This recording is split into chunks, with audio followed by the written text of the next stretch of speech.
Olá pessoal, sejam todos muito bem-vindos.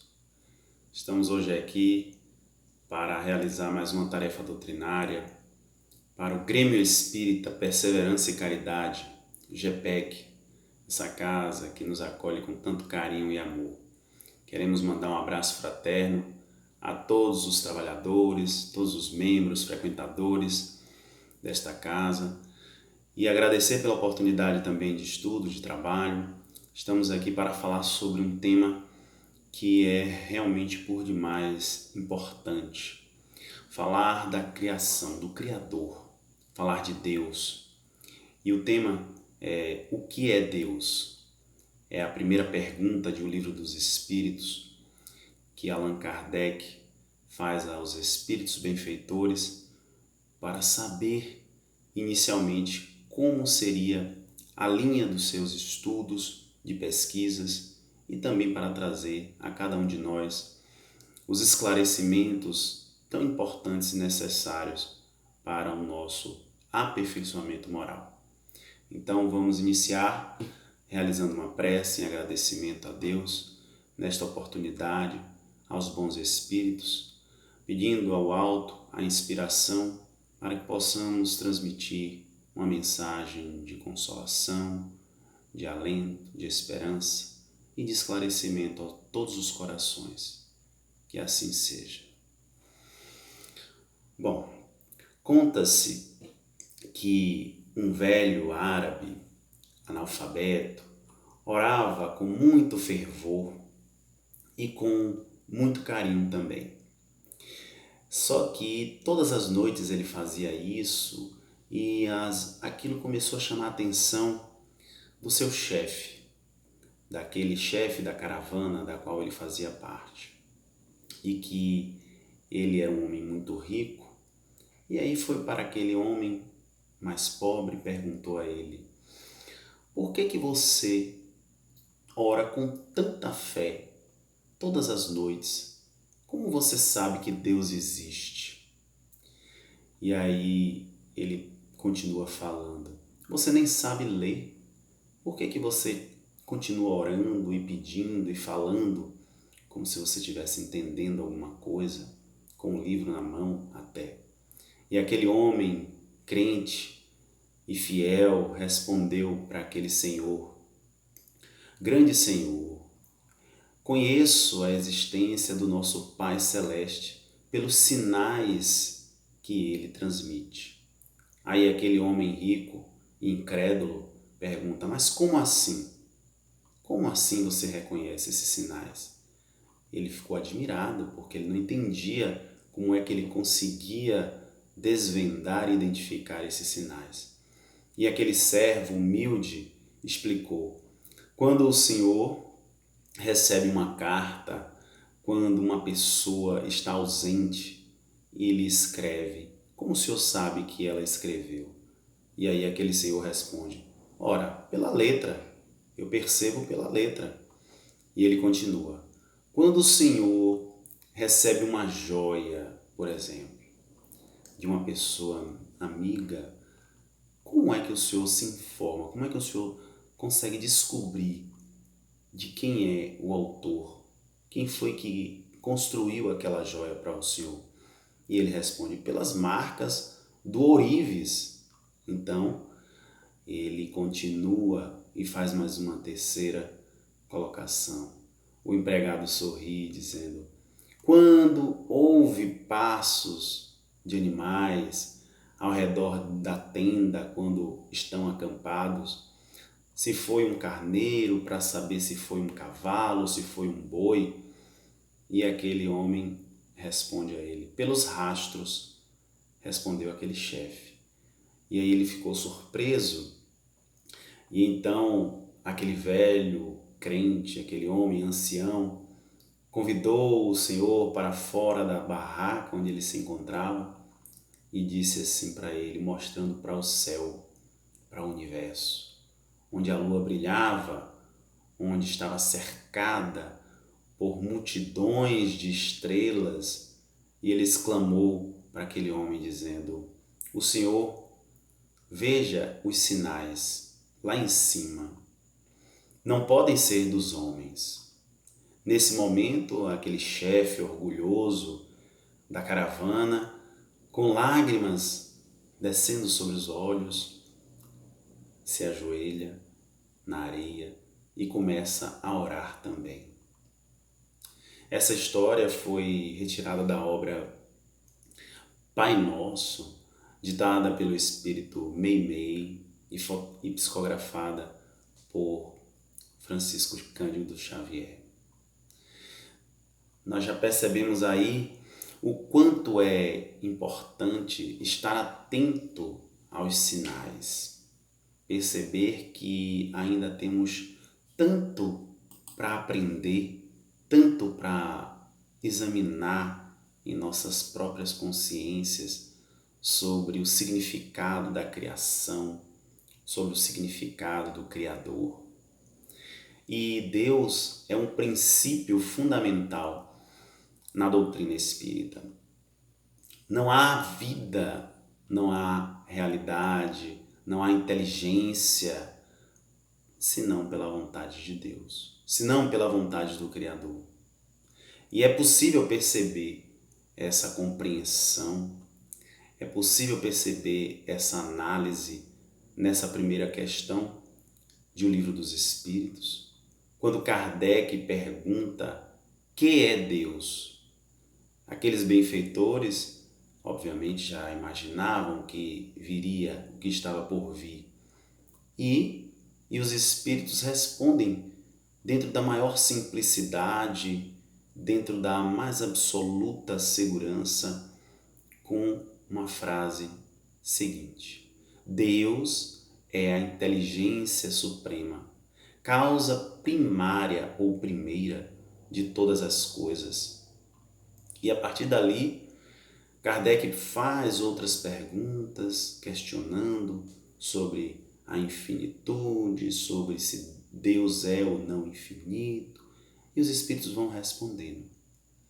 Seria muito difícil nos sentirmos seguros onde quer que nós estivéssemos, sem que pelo menos pudéssemos alimentar a ideia de que existe uma fonte criadora e imortal. E esse estudo sobre Deus nos oferece realmente um ambiente de fé que corresponde também à sua ideia mais pura, à sua ideia mais essencial, que é a vontade de viver, a vontade de estar aqui neste mundo encarnado, de ter a confiança, de ter a noção de que nós não estamos sozinhos, de que existe uma força suprema que coordena e comanda todo o universo e toda a vida em toda parte, em vários mundos onde existem seres também habitando esses mundos, e que cada um de nós temos aqui a nossa responsabilidade perante o Criador. Estamos todos interligados, estamos todos unidos, envolvidos nesta vibração, nessa energia que é a mesma em toda parte, muito embora cada um dê a qualidade que a sua própria consciência e os seus próprios corações decidirem atribuir. Afinal de contas, estamos sob a égide do livre-arbítrio e Deus nos criou simples e ignorantes para que pudéssemos também trilhar cada um os seus passos. Então sentimos essa alegria, sentimos essa felicidade quando verdadeiramente estamos sintonizados com esse ser supremo, com esse ser incalculável, inimaginável, e que essa alegria ao entrar em contato com a natureza, ao ter noção de que esse universo realmente foi criado por alguém que não o próprio homem. E ao contactar com essa ideia, ao imaginar que todos nós estamos envolvidos nessa força, nessa inteligência que está acima de todas as inteligências. É este amor em verdade, porque Deus é amor, nos transforma também em seres mais iluminados. Apesar das mazelas, apesar das misérias, apesar de todas as imperfeições que ainda conservamos em nossas almas. Mas é diferente sentir tudo isso. É diferente sentir que, ao mesmo tempo, nós estamos livres para agir, para pensar, para sentir, mas estamos também sendo acompanhados por aquele que zela e cuida de todos os detalhes da nossa vida. De todos os detalhes. Porque estamos aqui imersos nesse amor, imersos nessa vibração que é Deus. E, obviamente, Ele sabe de tudo o que se passa dentro dos nossos corações. Ele sonda os mais íntimos lugares onde a gente sequer imagina que exista ou mesmo conheça, porque ainda não nos conhecemos o suficiente. Ainda não temos a verdadeira noção de quem nós somos, de onde viemos, para onde nós vamos, o que nós estamos fazendo aqui. São perguntas realmente filosóficas até, por assim dizer, mas que a doutrina nos responde, nos traz a nossa consciência, a realidade, a verdade sobre a vida futura, a vida espiritual, a vida criada por este ser, a vida que cada um aqui hoje usufrui. Então, o Deus que por vezes procuramos fora de nós, Ele está igualmente também no centro da nossa existência. Porque Ele está em tudo. Ele criou tudo e nada vive sem a sua presença, sem o seu amor, sem a sua existência. E para o Espiritismo, esse entendimento também de que os homens têm de Deus ainda não está pronto, ainda não está acabado. Ainda precisamos realmente buscar esse aperfeiçoamento, não só do intelecto, mas especialmente do sentimento, para poder captar e compreender a existência divina, para poder sintonizar e sincronizar, especialmente com os desígnios do nosso Pai, que sempre nos procura, que sempre busca todos os seus filhos. Não importa, mesmo aquele que seja o mais terrível, o mais recalcitrante, resistente, Deus sempre está por perto. Deus sempre está em nossas consciências. As suas leis estão em nossas consciências, nos dando a cada momento sinais, alertas sobre essa constante evolução a qual todos nós precisamos estar também atentos, vigilantes, porque se deixarmos as oportunidades passar, estaremos perdendo também a chance de estar mais próximo do nosso Pai, estar mais perto do Criador à medida que vamos crescendo e evoluindo. Então o conceito de Deus, ele se modifica também com o tempo e veio se modificando, melhor dizendo, desde o início da civilização, da humanidade. É resultado dessas ampliações também das nossas consciências, desse conceito de novas abordagens. Então, tudo isso complementa e auxilia a ponto de chegar a esse ponto que nós chegamos hoje. E que ainda não temos a exata definição, porque os espíritos se restringem a dizer os atributos divinos. É único, imaterial, imutável, soberanamente justo, bom, mas ainda não temos conhecimento, não temos capacidade intelectual e emocional e espiritual e moral, fundamentalmente, para compreender a existência de Deus. Então, não adianta, às vezes existem pensamentos também contraditórios que demonstram, na verdade, a nossa limitação, a dificuldade que nós temos de associar, e não só associar, e não apenas racionalizar, mas também sentir o significado de Deus. Então, a compreensão de Deus, na verdade, está acima da nossa humilde e simplória inteligência. É difícil, é complexo, mas não é impossível. Nós não vemos o ar que respiramos, mas sabemos que ele existe porque nós respiramos. Então é importante ter essa sensação, essa ideia, ainda que abstrata, ainda que impalpável, mas um dia com certeza vamos alcançá-la. Porque assim foi com a própria humanidade e vem sendo desde as eras primórdias, desde a época dos profetas, como por exemplo Moisés, que teve a noção de um Deus que não era mais voluntarioso, que na verdade estabelecia um contrato, um conjunto de regras para o seu povo, que nós conhecemos como os 10 mandamentos. Não roubarás, não furtarás, honrar pai e mãe. Então, era um Deus que estabelecia essa troca.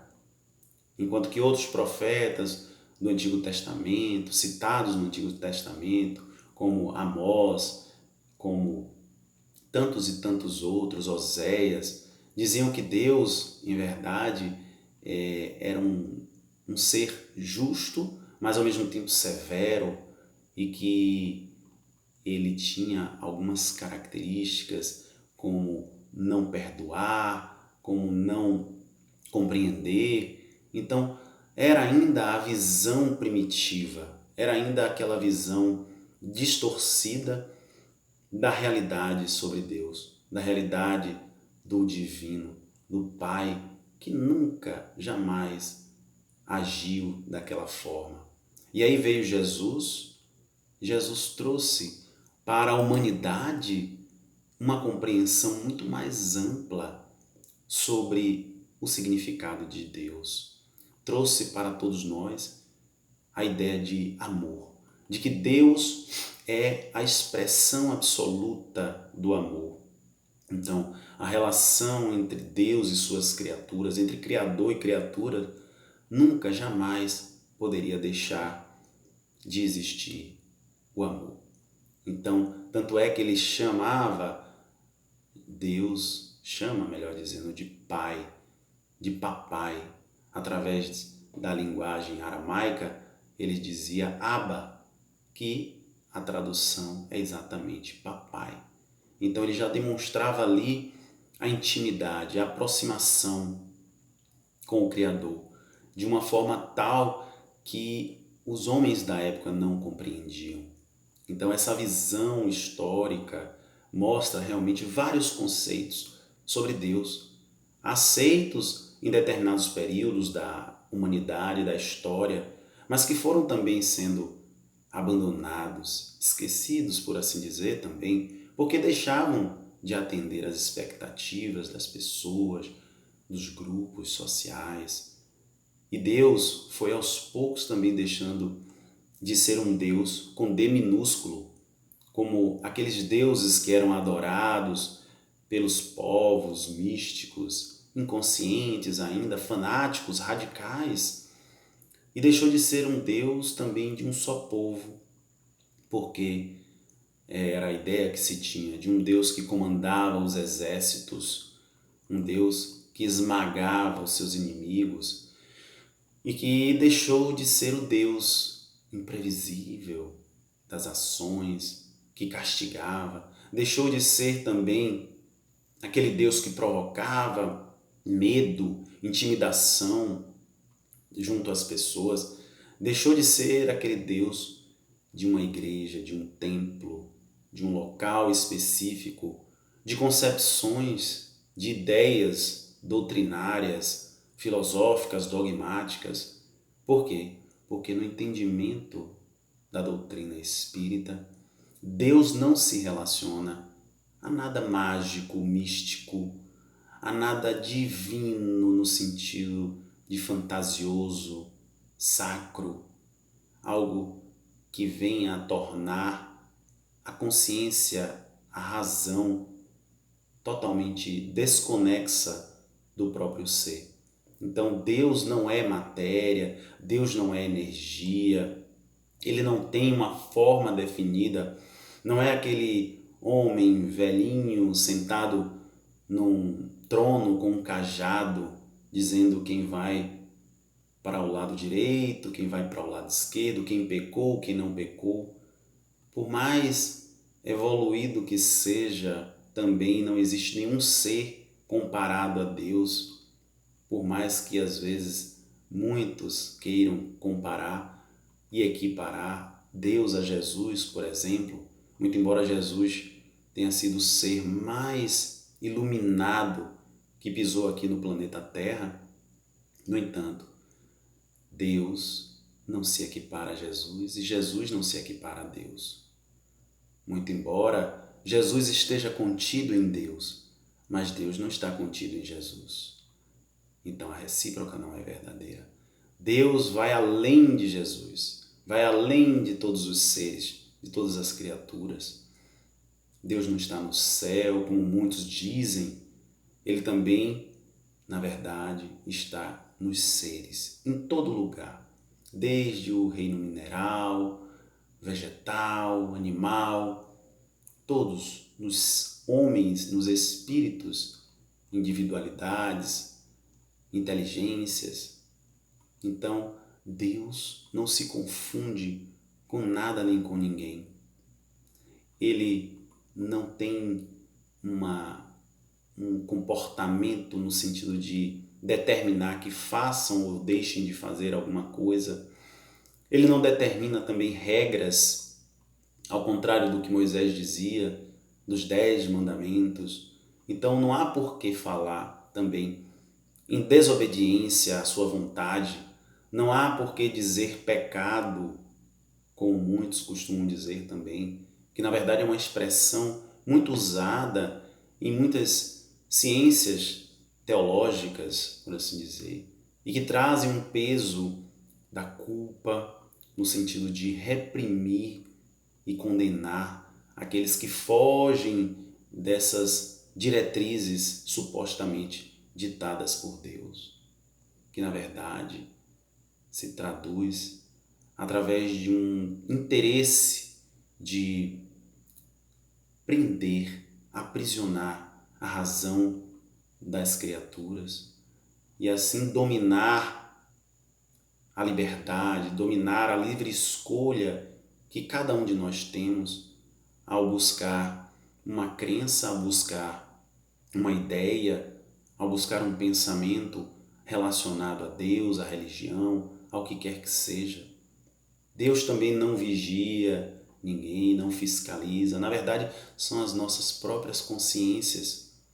Temos aqui a capacidade de resolver as nossas questões, de solucionar os nossos problemas através da própria consciência divina que já existe dentro de nós, através desse pensamento a todo momento que nos conduz, que nos acompanha. E Deus não castiga, Deus não pune ninguém, Deus não determina ou executa sentenças. Na verdade, para a doutrina espírita, Deus, na verdade, não aceita nem oferendas, nem sacrifícios ou promessas, ou o que quer que seja. Não concede graças, como muitos costumam dizer. Não protege alguém especial porque ou fez muitas preces ou deixou de fazer alguma prece naquele momento. Deus, na verdade, não atua sobre milagres, como muitos costumam dizer também. E Deus não está limitado também à humanidade terrena, ao nosso planeta Terra, ao nosso orbe, ou mesmo a nossa galáxia, Deus abrange todas as criaturas, todos os seres, todas as criaturas de todo o universo, de todos os mundos, de todas as galáxias, sejam encarnados ou desencarnados no universo. Então, quando imagina-se falar sobre Deus, imagina-se essa extensão, essa amplitude que, em verdade, é o próprio amor, é o próprio universo, são as próprias criaturas que estão organizadas, que estão ordenadas, sustentadas e alimentadas por Deus, pelo próprio Pai, pelo seu amor. E para a doutrina espírita, em verdade, o universo tem essa estrutura que não acontece nada por acaso, nada por coincidência. Tudo tem uma causalidade, tudo tem uma razão, tudo tem um motivo. E esses motivos e essas razões, com certeza, estão na sabedoria divina, na consciência cósmica, que é onipresente, onipotente, onisciente. Por isso que, para a doutrina espírita, Deus é a inteligência suprema. É uma definição que abarca hoje, de acordo com o nosso conhecimento, essa compreensão de Deus. E o objetivo do ser, em verdade, é a evolução.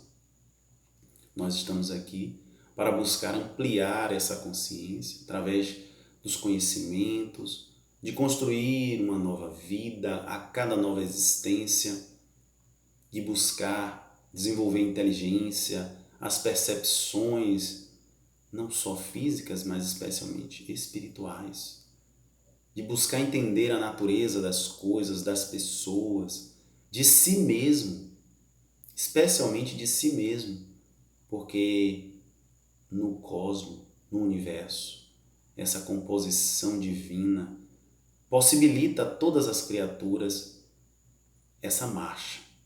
Então, Deus se torna evidente a todo momento, nessa harmonia constante, em tudo que existe.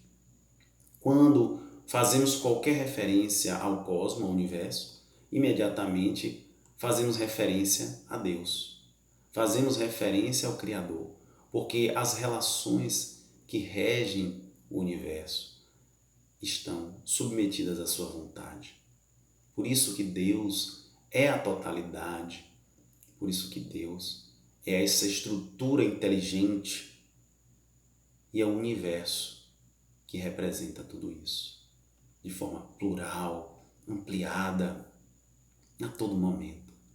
A cada um de nós, no momento de exercer o livre-arbítrio, que é uma das partes fundamentais dessa constituição do universo, dessa constituição divina em nossas vidas, nos dando a liberdade de exercer as nossas vidas de uma forma complexa, de uma forma única até, e que não pode ser copiada ou repetida por nenhum outro espírito, porque cada um de nós poderá seguir a fieira do bem e do mal, poderá se corrigir, poderá se arrepender. E a compreensão que nós, seres humanos, vamos tendo de Deus realmente é constituída a todo momento através das suas próprias leis, dessas leis que estão na nossa consciência, e muitas delas ainda adormecidas porque não conseguimos entendê-las ou compreendê-las verdadeiramente. Mas um dia isso chegará. Então, não adianta discutir sobre a existência desse Pai, porque Ele de fato existe. E com o tempo, essas leis vão passar a ser vistas de uma forma mais expressiva, vamos compreender de uma maneira mais contundente e passar a agir com o outro, com a vida, com o mundo, de uma forma mais amorosa, de uma forma mais inteligente. E até porque Deus, Ele nos traz a todo momento esse convite para repensar as nossas vidas, para nos identificarmos com Ele.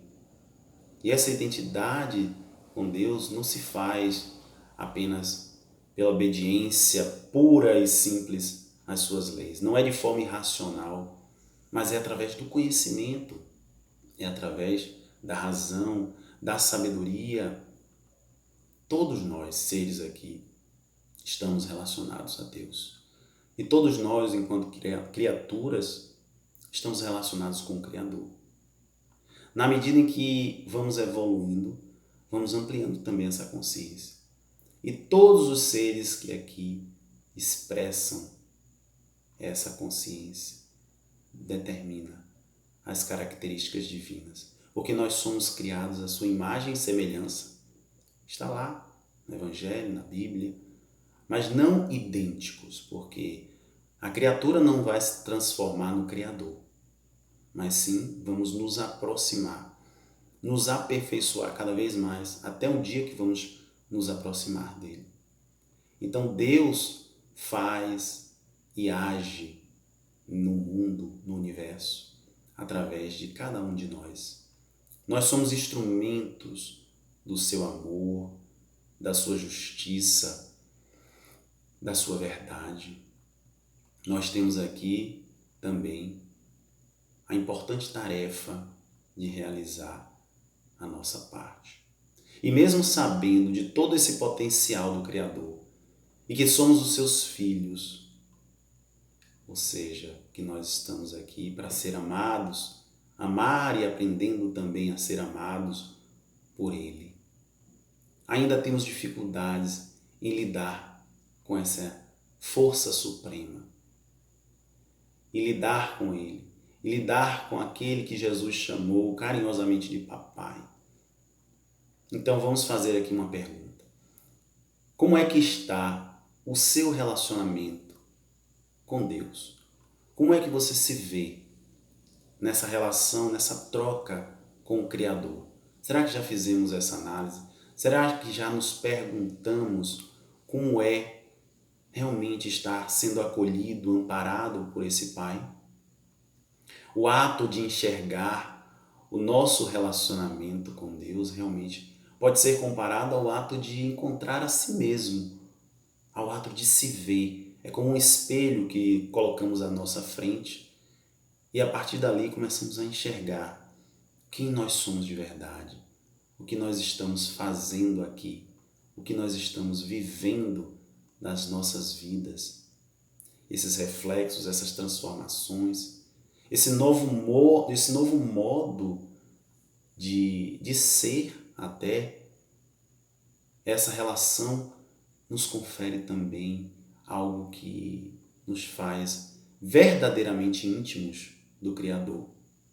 Porque Deus, desde a sua criação, desde quando Ele criou o universo e todos nós, atribui a todos nós sinais também da sua perfeição. Atribui a cada um de nós a sua bondade, a cada um de nós os seus atributos íntimos que estão latentes, a fraternidade, a generosidade, a dignidade. É claro que fomos criados por esse germe que desabrocha, que amadurece, que cresce dentro de nós. E à medida que nós vamos também percebendo isso, temos a capacidade de contribuir com a vida do outro, com a semelhança que nós precisamos ter também em relação àqueles com quem nos relacionamos, sejam familiares, entes queridos, amigos, pessoas que estão a todo momento nos solicitando, cruzando os nossos caminhos. Por isso, perceber dentro de si essa semelhança nos dá esse alívio, nos aproxima do próprio Criador e nos faz reconhecer dentro de nós também essa bondade, essa felicidade, essa alegria, essa paz, a sua própria misericórdia, que nos faz o quê? Perdoar a si mesmo, perdoar ao outro, apesar de todas as fragilidades que ainda temos, que nos consomem, que nos faz ainda espíritos tão pequenos, tão pequeninos, mas que ao mesmo tempo fortalecem em nós essa gratidão, essa certeza de que apesar das nossas faltas, que é a presença divina, a presença viva do nosso Pai, existe em todos nós. E que a todo momento nós podemos nos salvar de nós mesmos, porque é o próprio Espírito que prejudica a si, não é ninguém, não é o diabo, não é Deus, não é o obsessor, mas nós mesmos, à medida que vamos esquecendo dessa origem divina. E para fortalecer esse vínculo, é com certeza indispensável entrar em contato com essa essência. Para isso, a prece ao iniciar, ou durante o dia, ou ao findar, ou melhor, ao iniciar, durante e ao findar do dia. A prece é um estado também divino em nossas vidas.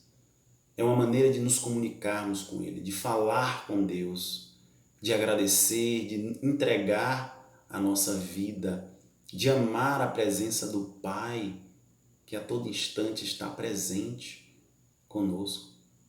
E esse movimento de falar, de escutar a Deus, a palavra que pode ser lida, que pode ser revelada, é de fato uma forma de verbalizar, ainda que não precise de palavras, porque na verdade precisa de sentimento.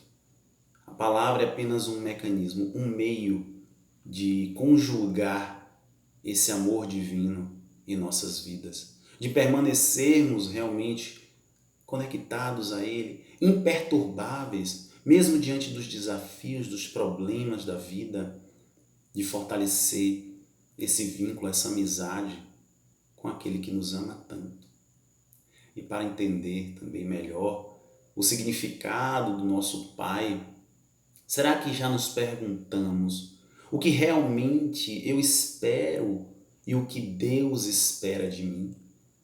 São duas perguntas também que nos ajudam a melhorar como espíritos aqui reencarnantes. Porque o que Deus nos oferece é a oportunidade de desenvolver esses dons e essas virtudes a todo momento, que ainda adormecem em nossas almas, esperando esse esforço, esperando essa boa vontade de cada um de nós. A existência física é essa oportunidade de desenvolver essas virtudes, de trazer à tona esses dons intelectuais, esses recursos que são colocados em nossas vidas a todo momento, porque ninguém aqui reencarna à toa. Todos nós temos aqui uma linha de pensamento, uma trilha a ser seguida, um caminho. É claro que ao mergulhar na carne, as dificuldades aumentam, os planos mudam, os acidentes de percurso acontecem, mas nós temos também, a todo instante, mãos amigas, corações amorosos que nos chamam para a verdade, que nos chamam para a realidade e nos dizem o que é que nós precisamos fazer e seguir. Por isso mesmo que a vida oferece esses embates, essas dores, dificuldades e desafios também, porque serão sempre aprendizados e oportunidades extremamente úteis para todos nós. Pensar em quanto tempo nós, às vezes, num processo doloroso e difícil, perdemos em nossas vidas.